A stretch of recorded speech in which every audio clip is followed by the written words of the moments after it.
Hey everybody, Professor Z here. We're going to do a quick tutorial about selective color inside Photoshop. So I'm using Photoshop 2021, but this pretty much works in all versions of Photoshop that I've ever used. So let's go ahead and open a file open, and we're going to use this one of my son and his friend snowboarding because it's got a lot of bright colors, some easy lines. You know, this process, I don't want to do something that's got a lot of jagged things that get hard after a while. So it's going to be a pretty easy one to do with this photo. So to start off, we need to use our quick select tool right here, the fourth tool on your left, and I want to make the brush a little small, a little bigger actually. So if you look, it's a little dot on my screen, so I'm going to use the right bracket key on my keyboard to increase the brush size. You can also do that up here in my toolbar. See, right now it's at 80. Here's your brush size right here. I like using the bracket keys because it saves me time on my keyboard. So I'm just going to click and drag around, and it's going to start selecting. Here's my son on the left, and here's his buddy on the right. I'm just going to kind of drag the mouse over all of that. It's okay if we get a little extra, but it's actually doing pretty good. Oh, we got a little extra on the bottom. That's okay.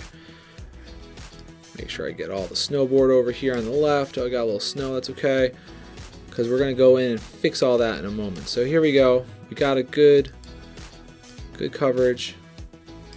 And now let's start fixing things. So we got to now start taking it out. First of all, let's zoom in. So Command plus on the keyboard is going to let me zoom in. And now I need to take this out. First of all, I want to, let's add this right there. Didn't have everything in there. I want to make the brush a little smaller, so I'm going to use my left bracket. And now to make this a minus, I could come up here and select the -1 up here in the toolbar. I like to use the Option key. It's a modifier key that's going to turn it into a minus while I hold the Option key down. So I'm just holding down the Option key and dragging around.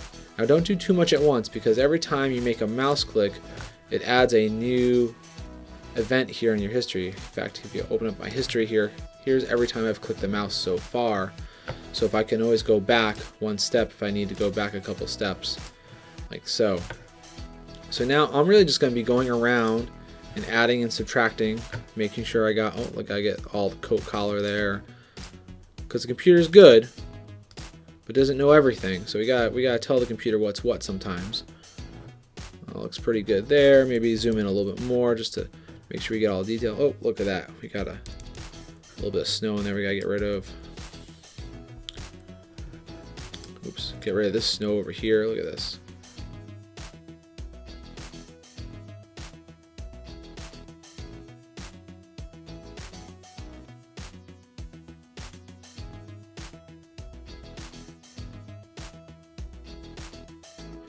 Okay, so there we are.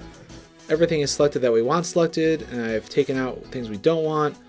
Just to be safe, this is just a habit I have. I'm going to hit the V key on my keyboard, which puts me back to my Move tool. This way I can't accidentally select or deselect something else that I don't want to do at this point. Now the next step is to actually inverse my selection, because right now the kids are what's selected. I actually want everything else to be selected so that the kids stay the same and everything else gets changed. So to do that, I'm going to go up to my menu at the top here, to select inverse. And now you see the dotted lines are going around the outer frame, outer edge of the image, and around the kids, so that way this is what's selected now. It's the outer area. And now I'm going to come to my bottom right, my layers window over here. It's currently the only layer I have, so it's selected, but if I had multiple layers, I want to make sure the layer I want to do a modification on is selected by clicking on it. And come down to this little circle icon here, click on that, and I'm going to select black and white.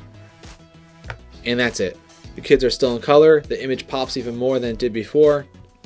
It draws the eye of the viewer to what you want them to see. You can do this with a lot of different things, but that's it. We use the quick selection tool to select what we want. We inverse the selection. We come down to the bottom right here. We're going to add a fill adjustment layer on top of it. We select black and white, and it turns it black and white, just like that. I hope you found this helpful, and if you did, please hit that like button and subscribe for more tutorials in the future.